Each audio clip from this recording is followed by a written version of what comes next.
Palestine വിഷയത്തിൽ ദ്വിരാഷ്ട്ര പരിഹാരം നിർദ്ദേശിക്കുന്ന പ്രമേയത്തിന് അനുകൂലമായി വോട്ട് ചെയ്ത ഇന്ത്യൻ നിലപാട് മനുഷ്യത്വപരമെന്ന് കാന്തപുരം AP അബൂബക്കർ മുസ്ലിയാർ. കോഴിക്കോട് നടന്ന അന്താരാഷ്ട്ര മീലാദ് സമ്മേളനത്തിൽ പങ്കെടുക്കുകയായിരുന്നു കാന്തപുരം AP അബൂബക്കർ മുസ്ലിയാർ. പശ്ചിമേഷ്യയിലെ യുദ്ധവ്യാപന നടപടി നീതീകരിക്കാനാവാത്തതെന്നും കാന്തപുരം പറഞ്ഞു. യുദ്ധക്കെടുതിയിൽ സർവ്വവും നഷ്ടപ്പെട്ട ജനതയ്ക്കൊപ്പം നിൽക്കാൻ ലോകമാകെ മുന്നോട്ട് വരേണ്ടതുണ്ടെന്ന് കാന്തപുരം AP അബൂബക്കർ മുസ്ലിയാർ.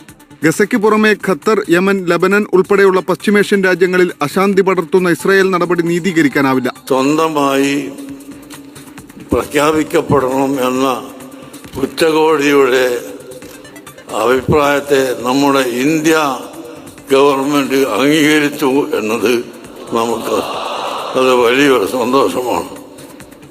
അതുകൊണ്ട് ഇന്ത്യൻ പ്രധാനമന്ത്രിയോടും വിദേശകാര്യമന്ത്രിയോടുമെല്ലാം നമ്മുടെ സന്തോഷം ഇതിന്റെ പേരിൽ ഞാൻ അറിയിക്കുകയാണ്. നബിദിനാഘോഷങ്ങളുടെ ഭാഗമായി മർക്കസിന്റെ നേതൃത്വത്തിൽ കോഴിക്കോട് നടന്ന അന്താരാഷ്ട്ര മിലാദ് സമ്മേളനത്തിൽ മുഖ്യപ്രഭാഷണം നടത്തുകയായിരുന്നു കാന്തപുരം AP അബൂബക്കർ മുസ്ലിയാർ.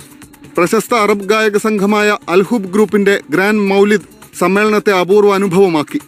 1500 കലാപ്രതിഭകൾ അണിനിരക്കുന്ന മെഗാ ദഫ് ഘോഷയാത്രയോടെയാണ് സമ്മേളന ചടങ്ങുകൾക്ക് തുടക്കമായത്. Markaz director general C Muhammad Faizi അധ്യക്ഷത വഹിച്ചു. വിവിധ രാഷ്ട്രങ്ങളിലെ പണ്ഡിതരും സാമൂഹിക സാംസ്കാരിക നായകരും നയതന്ത്ര പ്രതിനിധികളും സമസ്ത കേരള ജമിയത്തുൽ ഉലമ നേതാക്കളും സമ്മേളനത്തിൽ പങ്കെടുത്തു. 24 കോഴിക്കോട്.